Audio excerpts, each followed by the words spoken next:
এমন কষ্ট আর প্রাণে সয় না রে কাকুলি। সারাদিন শুধু খেটে মরছি জমিতে, কিন্তু জমির ফসল ঠিক মতো পাচ্ছি না। এবারও জমির ফসলের যে হাল, বাজারে কি বিক্রি করবো রে কাকুলি? সেই চিন্তা তো আমিও করছি রে টুনি। জমিতে ফসল ভালো করার জন্য কত পরিশ্রম করলাম, কিন্তু তোর জমির ফসলের যেই হাল, আমার জমির ফসলেরও সেই হাল। জমিতে বসে মাথা চাপড়ানো ছাড়া আর তো কোনো উপায় দেখছি না। কাকুলি আর টুনি যখন তাদের জমির ফসল দেখে এসব কথা বলছিল, ঠিক তখনই সেখানে একটা বৃদ্ধা পাখি আসে। সেই দূর থেকে আমি তোদের লক্ষ্য করে দেখছি, তোরা তোদের ফসলের জমিতে দাঁড়িয়ে নিজেদের কষ্টের কথা বলছিস। শোন, তোরা যদি আমার একটা কথা শুনিস, তবে তোদের কোনোদিনও আর কষ্ট করতে হবে না। অনেক অনেক ধনী হয়ে যাবি তোরা। কি বলছো কি বুড়িমা? তুমি কে আর কিভাবে বা আমাদের ধনী বানাবে? আগে তো এই বনে তোমাকে কখনো দেখিনি। আর হ্যাঁ, তুমি আমাদের এমন ধনী হওয়ার জন্য সাহায্যই বা কেন করবে? আরে রোশো বাপু রোশো, এত প্রশ্ন করলে কি চলে? জীবনে যে যত প্রশ্ন করে সে তত ধনী হওয়া থেকে পিছিয়ে পড়ে। আমি তোদের কাছে নিজে যেচে পড়ে সাহায্য করতে এসেছি বলে কি আমাকে বিশ্বাস করছিস না? আচ্ছা ঠিক আছে, করতে হবে না বিশ্বাস। আমি চললাম অন্য কোনো অসহায় পাখির সন্ধানে। না না বুড়িমা, যাবেন না যাবেন না। আয় কাকুলি, চল না, বুড়িমার কথা বিশ্বাস করি। এমন গরিব হয়ে আর কতদিন থাকবো? এমন ধনী হওয়ার সুযোগ বারবার আসি না। কথাটা মন্দ বলিস নি রে টুনি। তা বুড়িমা বলো, তবে ধনী হতে হলে কি করতে হবে আমাদের? কিভাবে তুমি আমাদের ধনী বানাবে? টুনি কাকুলির এই কথা শোনার পরপরই বৃদ্ধা পাখি হাত বাড়িয়ে তন্ত্রমন্ত্র শব্দ উচ্চারণ করে জাদু করতে থাকে। রিং ব্রিং চ্রিং, সামনে জাদুই দর্পণ প্রকট হয়ে যা তাড়াতাড়ি। রিং ব্রিং চ্রিং। চলো, এই দর্পণের মধ্য দিয়ে আমার সাথে ভিতরে প্রবেশ করো। কি দর্পণ? এটা কোথা থেকে এলো বুড়িমা? তুমি জাদু জানো? প্রশ্ন করা যাবে না। আগেই তো বলেছি, জীবনে যে যত প্রশ্ন করে সে তত ধনী হওয়া থেকে পিছিয়ে পড়ে। আয় আমার সাথে দর্পণে প্রবেশ কর। টনি কাকুলি বৃদ্ধার কথাতে আর নিষেধ না করে বৃদ্ধার পিছু পিছু দর্পণের ভেতরে প্রবেশ করে। তারপর দর্পণের ভেতর দিয়ে অপর পাশে এক গুহার সামনে গিয়ে পৌঁছায়। এ আমরা কোথায় আসলাম বুড়িমা? এ তো দেখছি বিশাল বড় একটা গুহা। হায়, তোরা আমার পিছু পিছু গুহায় প্রবেশ কর। এই কোদাল দিয়ে গুহার দেয়াল খুঁড়তে থাক। এই গুহার দেয়ালে লুকোনো আছে লাল মুক্তা। সেই লাল মুক্তা বিক্রি করে হয়ে যাবি কোটিপতি। নে নে, আর দেরি কিসের? দেয়াল খোঁড়া শুরু কর। বৃদ্ধার কথা শুনে টুনি কাকুলির চোখ লোভে জলজল করে ওঠে। তারা পড়ে থাকা দুটো কোদাল হাতে তুলে নিয়ে গুহার দেয়াল খুঁড়তে শুরু করে। গুহার দেয়াল খোঁড়ার সাথে সাথে একটা লাল মুক্ত বেরিয়ে আসে, আর সেই লাল মুক্ত টুনি নিজের হাতে নিয়ে নেয়। আমি একটা লাল মুক্ত পেয়েছি। দিয়ে দে ওই লাল মুক্ত, আমাকে দিয়ে দে। ওই লাল মুক্ত আমার চাই চাই। এই বলে বৃদ্ধা টুনির হাত থেকে সেই লাল মুক্ত কেড়ে নেয়। বৃদ্ধা লাল মুক্তার স্পর্শ পেতেই একটা ডাইনিতে পরিণত হয়ে যায়। আমি শক্তি ফিরে পেয়েছি, আমি নিজের রূপ ফিরে পেয়েছি। হায় হায়, কি সর্বনাশে কাণ্ড! টুনি রে, বৃদ্ধা ডাইনি হয়ে গেল কি করে? এসব কি হচ্ছে? এটাই আমার আসল পরিচয়। আমি তোদের লোভ দেখিয়ে এখানে এনেছি, যাতে করে লাল মুক্তা তোদের দিয়ে খনন করে নিজে হাতিয়ে নিতে পারি। ডাইনি, তুমি কেন এমন করলে আমাদের সাথে? আমাদের কেন মিথ্যে কথা বলে এখানে নিয়ে এসেছো? তোদের ছাড়া যে আমার শক্তি মিলবে না। এক তান্ত্রিক আমার সব শক্তি কেড়ে নিয়ে এই লাল মুক্তায় বন্দি করে, আর এই গুহার দেয়ালে লুকিয়ে রেখেছিল। আমি তা জানতে পেরেছি ঠিকই, কিন্তু আমার ক্ষমতা ছিল না দেয়াল খুঁড়ে লাল মুক্তা বের করার। তাই তোদের লোভের ফাঁদে ফেলে এখানে নিয়ে এসেছি। লোভের বশে আমরা কি করে ফেললাম রে টুনি? চল চল, তাড়াতাড়ি পালিয়ে যাই, নয়তো এই ডাইনি আমাদের ক্ষতি করে ফেলবে। এই বলে কাকুলি আর টুনি গুহার মধ্যে থেকে বেরিয়ে যায়, আর যে দর্পণ দিয়ে গুহার সামনে এসেছিল সেই দর্পণ দিয়ে তাদের বনে ফিরে যায়। অন্যদিকে গুহার ভেতর ডাইনি অট্টহাসি দিয়ে বলতে থাকে,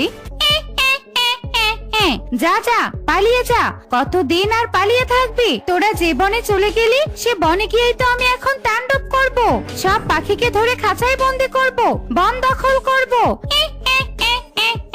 এই বলে ডাইনি গুহার মধ্যে থেকে অদৃশ্য হয়ে যায়। অন্যদিকে টুনি কাকুলি বনে ফিরে এসে বলে, শোন কাকুলি, আমরা যে একটা ডাইনিকে তার শক্তি ফিরিয়ে দিয়েছি, এই কথা কাউকে বলিস না, নয়তো বনের পাখিরা আমাদের ভুল বুঝে বন থেকে তাড়িয়ে দিবে।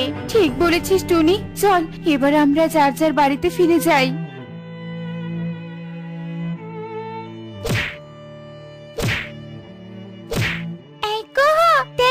আমাকে বলতো তাড়াতাড়ি দে, এই কুহু। কি সুন্দর নাদুস নাদুস পাখির ছানা, এই দুটো পাখির ছানাকে ধরে খেয়ে ফেলবো আমি। এটা তো একটা ডাইনি, একি পালা পালা, এই ডাইনি আমাদের ধরে ফেলবে, পালা একি পালা। কোথায় পালাবি রে ছানারা? আমার হাত থেকে কোথায় পালাবি তোরা? এই বনের কাউকে ছাড়বো না আমি, সবাই এই বলে ডাইনি কুহু ইকরির পিছু নেয় আর যাওয়ার পথে বনের পাখিদের বাড়ি ঘর ভেঙে দিয়ে যেতে থাকে। বাঁচাও বাঁচাও, বনে ডাইনি আক্রমণ করেছে, ডাইনি আক্রমণ করেছে। কেউ আমার হাত থেকে বাঁচতে পারবি না, এই বনে আমি তাণ্ডব চালাবো, পাখিদের ধরে ধরে খাবো, সবকিছু নষ্ট করব। এই বলে ডাইনি বনে তাণ্ডব করতে করতে এগিয়ে যেতে থাকে। কালু কাক তার সবজির জমিতে কাজ করতে থাকে। ঠিক সে সময় ডাইনি তার সবজি খেতে নেমে আসে। উফ, এত ভালো সবজি ক্ষেত সব নষ্ট করে দিব, এত ভালো সবজি ক্ষেত আমার চোখে সইছে না, সব নষ্ট করে দিব আমি, সব নষ্ট করে দিব। কি তো দেখছি ডাইনি ডাইনি আক্রমণ করেছে, বাঁচাও বাঁচাও, কে কোথায় আছো, বাঁচাও।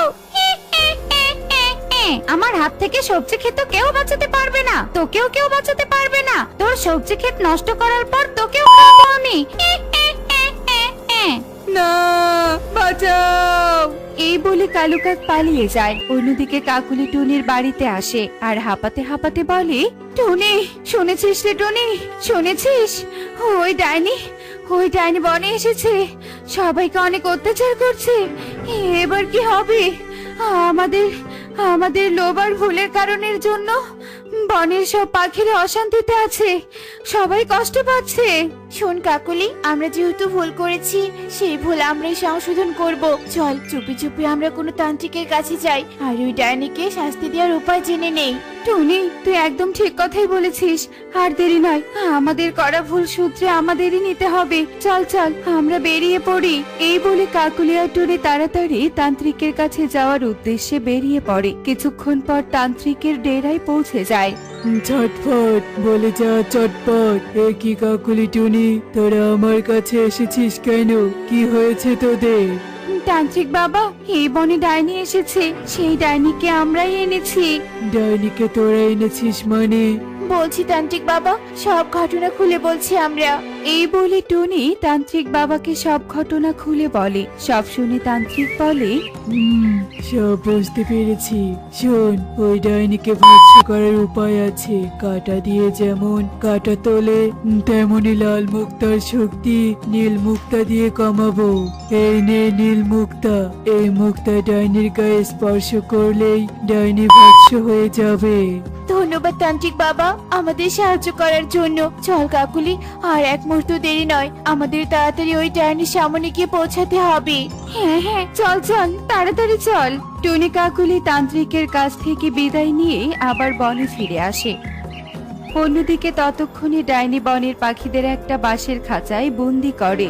ছেড়ে দাও, আমাকে ছেড়ে দাও। কে কোথায় আছো, আমাদেরকে বাঁচাও। তোদেরকে কে বাঁচাবে শুনি? এই বনে আর কে আছে? সবাইকে ধরে তো বাঁশের খাঁচায় পড়ে দিয়েছি, এবার তোরা থাকবি বন্দি। আমি এই বনে রাজ করব। তোর ওই শখ কোনোদিনও পূরণ হবে না রে ডাইনি। তোর লোভের বশীভূত হয়ে যে ভুল কাজ করেছিলাম, আজ তা শুধরে নেব। এই বলে টনি তার হাতে থাকা তান্ত্রিকের দেয়া নীল মুক্তা ডাইনির দিকে ছুঁড়ে মারে। নীল মুক্তা ডাইনির গায়ে স্পর্শ হতেই ডাইনি ভস্ম হয়ে যায়। ডাইনি ভস্ম হয়ে যাওয়ার সাথে সাথে বাঁশের খাঁচাও অদৃশ্য হয়ে যায় আর বনের পাখিরা মুক্ত হয়ে যায়। টনি কাকুলি, ভাগ্যিস তোরা এ সময় এসেছিলি, ভাগ্যিস আমাদের বাঁচালি, নয়তো যে কি হতো। আমাদের কারণে তোদের এই অবস্থা হয়েছে, আমাদের এই যে সব ঠিক করতেই হতো। এই বলে কাকুলি বনবাসীকে সমস্ত কথা খুলে বলে। সব শুনে বনবাসী তাদের দুজনার ওপর কিছুটা রাগ করলেও পরে তাদের বাহবা দিতে থাকে। টনি কাকুলি, তোরা লোভে পড়লেও তোদের বিবেক জাগ্রত ছিল, কিন্তু এত কিছু হয়ে গেছে তোরা আমাদের বলতে পারতি। জানিস তো, 1-এর বোঝা 10-এর লাঠি, সবাই মিলে ডাইনিকে প্রতিহত করতাম। যাক, যা হবার হয়ে গেছে, ডাইনির ভয় আর নেই। চলো সবাই, চলো সবাই মিলে সবকিছু নতুন ভাবে শুরু করি। এই বলে সব পাখিরা যে যার কাজে চলে যায়। এমনই সব মজার মজার শিক্ষণীয় টুনি পাখির গল্প দেখতে আমাদের সাথেই থেকো। আর গল্পটি কেমন হয়েছে তা কমেন্টে জানাতে ভুলো না কিন্তু। Bye bye.